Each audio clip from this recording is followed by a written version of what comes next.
Hi ಎಲ್ಲರಿಗೂ ನಮಸ್ಕಾರ. Welcome to ಕನಸು ಫ್ಯಾಮಿಲಿ ಲಾಗ್. ಇವತ್ತಿನ ಈ ಲಾಗ್ ಬ್ರೈಡ್ ಫಂಕ್ಷನ್ದೈತಿ. ಸೊ ನಾವು ಅವತ್ತು ಮಧ್ಯಾಹ್ನ ಎಲ್ಲ ಮೆಹಂದಿ ಎಲ್ಲ ತೆಗೆದಾದ ನಂತರ ರಾತ್ರಿ 8 ಗಂಟೆಗೆ ಬ್ರೈಡ್ ಫಂಕ್ಷನ್ ಮಾಡಿದ್ದು. ಬ್ರೈಡ್ ಫಂಕ್ಷನ್ ಸುಪ್ರಿಯನ್ ಫ್ರೆಂಡ್ ಬಂದಿದ್ಲು. ಸೊ ಆಕಿ ಮಾಡಿದ್ಲು. ಸುಪ್ರಿಯಾನ ಬೇಡ ಬ್ರೈಡ್ ಫಂಕ್ಷನ್ ಏನು ಬೇಡ ಅಂತ ಹೇಳತ್ತಿಳು. ಯಾಕಂದರೆ ಎಲ್ಲ ಟೈಮ್ ಭಾಳ ಸಮೀಪ ಐತಿ ಮ್ಯಾರೇಜ, ಹಾಗಾಗಿ ಮತ್ತು ಭಾಳ ಫಂಕ್ಷನ್ಸ್ ಇವೆಂಟ್ಸ್ ಇದಾವೆ, ಬ್ರೈಡ್ ಏನು ಬೇಡ, ಟೈಮ್ ಮ್ಯಾನೇಜ್ ಆಗಂಗಿಲ್ಲ ಅಂತ ಅಂದೇಳು. ಬಟ್ ಆಕಿ ಫ್ರೆಂಡ ಇಲ್ಲ ಮೆಹಂದಿ ದಿವಸ ಮಾಡೋಕೆ ಬರ್ತೈತಿ, ರಾತ್ರಿ ಮಾಡೋಣ ಅಂತ ಅಂದ. ಆಕಿ ಫ್ರೆಂಡ್ ಬಂದು ರಾತ್ರಿ ಇದನ್ನು ಬ್ರೈಡ್ ಫಂಕ್ಷನ್ ಎಲ್ಲ ಮಾಡಿದ್ಲು. ಇದನ್ನೆಲ್ಲನೂ ಸಾಯಂಕಾಲ ಆಕಿ ಫ್ರೆಂಡ್ ನಂಗೆಲ್ಲ ಕೊಟ್ಟಿಳು. ಅಕ್ಕ ನೀವು ಇದನ್ನೆಲ್ಲ ಮನೆಗೆ ತೊಗೊಂಡು ಹೋಗಿ ಅರೇಂಜ್ ಮಾಡಿರಿ ಮತ್ತು ಡೆಕೋರೇಷನ್ ಮಾಡಿರಿ, ನಾನು ಕಾಲೇಜ್ ಮುಗಿಸ್ಕೊಂಬರ್ತೇನು ಅಂತ ಹೇಳಿದ್ಲು.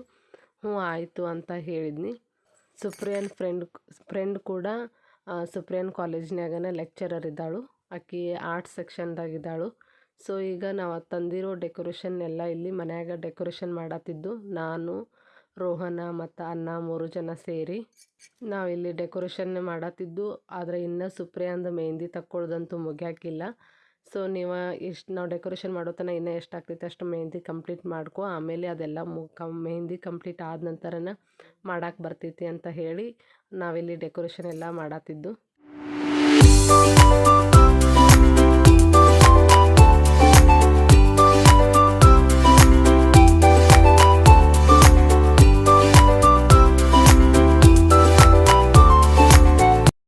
ಸುಪ್ರಿಯಾ ಇಲ್ಲಿ ರೆಡಿ ಆಗತ್ತೇಳು. ಮೆಹಂದಿ ಎಲ್ಲ ಹಚ್ಕೊಂಡಿದ್ದು ಕಂಪ್ಲೀಟ್ ಆಯಿತು. ಆಕಿ ಫ್ರೆಂಡ್ ಬಂದ ನಾನು ರೆಡಿ ಮಾಡ್ತೇನಂತ ಹೇಳಿ ಆಕಿ ರೆಡಿ ಮಾಡತ್ತೇಳು.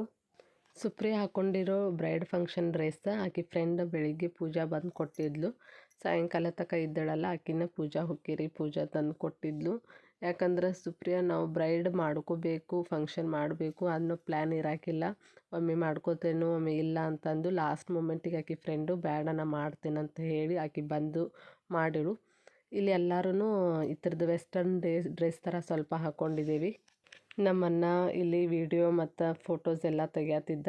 ಸ್ವಲ್ಪ ರೀಲ್ಸ ಮತ್ತು ಫೋಟೋಸ್ ಎಲ್ಲ ತಕ್ಕೊಳತ್ತಿದ್ದು. ಸೊ ನಮ್ಮನ್ನ ಎಲ್ಲ ವಿಡಿಯೋ ಮತ್ತು ರೀಲ್ಸ್ ಎಲ್ಲ ಮಾಡಿಕೊಡತ್ತಿದ್ದ ನಮಗೆ.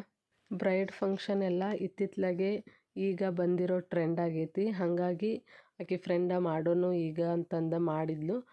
ಮೊದಲೆಲ್ಲ ಇರಲಿಲ್ಲ, ಅದಕ್ಕೆ ಮಾಡಿರಲಿಲ್ಲ. ಈಗ ಐತಿ ಮಾಡೋನು ಅಂತಂದು ಮಾಡಿದ್ಲು. ನಮ್ಮ ಮನ್ಯಾಗಿನವ್ರಿಗೆಲ್ಲರಿಗೂ ಇದು ಒಂಥರ ಸರ್ಪ್ರೈಸ್ ಆಯಿತು. ಮತ್ತು ಇವ್ರೇನು ಮಾಡತ್ತಾರು ಅಂತಂದು ಎಲ್ಲರೂ ನೋಡಾತಿರು. ನಮ್ಮ ಮಮ್ಮಿಗೆ ಇದೆಲ್ಲ ಗೊತ್ತಿಲ್ಲ, ಇಂಥದ್ದೆಲ್ಲ ಫಂಕ್ಷನ್ ಮಾಡ್ತಾರೋ ಅಂತಂದ. ಸೊ ನಮ್ಮ ಮಮ್ಮಿ ಇದೇನು ಹೊಸದೆಲ್ಲ ಮಾಡತ್ತೀರಿ ಅಂತಂದರು. ಬಟ್ ನಾವೆಲ್ಲ ಮಾಡಿದ್ದು ಮತ್ತು ಇದನ್ನು ನೋಡಿ ಎಲ್ಲರಿಗೂ ಖುಷಿನೂ ಆಯಿತು, ಚಂದ ಅನ್ನಿಸಿತು. ಸೊ ಎಲ್ಲರೂ ಚಂದ ಕಾಣತ್ತೀರಿ ಅಂತ ಹೇಳಿದರು. ಈಗ ಸುಪ್ರಿಯಾನು ಸಿಂಗಲ್ ಫೋಟೋಸ ಮತ್ತು ನಾವು ಎಲ್ಲರೂ ರೆಡಿಯಾಗಿದ್ದು. ಸೊ ಒಬ್ಬೊಬ್ಬರ ಸಿಂಗಲ್ ಫೋಟೋಸ್ ತಗೊಳ್ಳೋದು ಮತ್ತು ಗ್ರೂಪ ಎಲ್ಲನೂ ತಗೊಳತ್ತಿದ್ದು.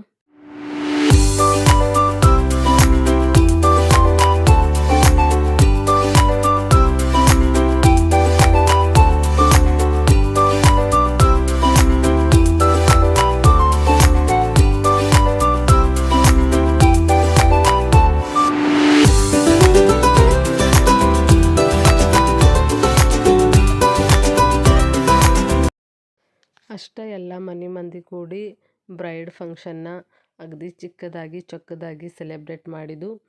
ಒಂದು ಕೇಕ್ ತೊಗೊಂಬಂದಿದ್ದು. ಸೊ ಕೇಕ್ ಕಟ್ ಮಾಡಿ ಎಲ್ಲ ಹುಡುಗರದ ಎಲ್ಲರೂ ತಿಂದು ಮಾಡಿ ಸೊ ಸಣ್ಣದ ಅಗದಿ ಚಂದಂಗೆ ಸೆಲೆಬ್ರೇಟ್ ಮಾಡಿದ್ದು. ಸೊ ಆಕೆಗೂ ಸುಪ್ರಿಯಾಗೂ ಖುಷಿ ಆಯಿತು.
ಈಗ ಅದೆಲ್ಲ ಫಂಕ್ಷನ್ ಮುಗಿದ ನಂತರ ಎಲ್ಲ ಡೆಕೋರೇಷನ್ ಸಾಮಾನೆಲ್ಲ ತೆಗೆದು ನೀಟಾಗಿ ಇಡಾತಿದ್ನಿ.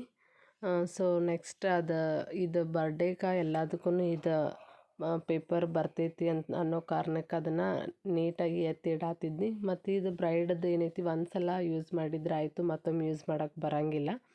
ಆದರೂ ಇರಲಿ, ತಂದಿದ್ದಕ್ಕೆ ದುಡ್ಡು ಕೊಟ್ಟು ತಂದಿದ್ದೀವಿ, ಸೊ ಇನ್ನೊಂದು ಸ್ವಲ್ಪ ದಿನ ಮನೇಲಿ ಇರಲಿ, ಹಾಗೆ ಚಂದ ಐತಿ ಮತ್ತು ಹುಡುಗರೆಲ್ಲ ಆಟ ಆಡೋಕ್ಕೆ ಬೇಡ್ತಾವು ಅಂತಂದು ಎತ್ತಿಟ್ಟಿದ್ದು.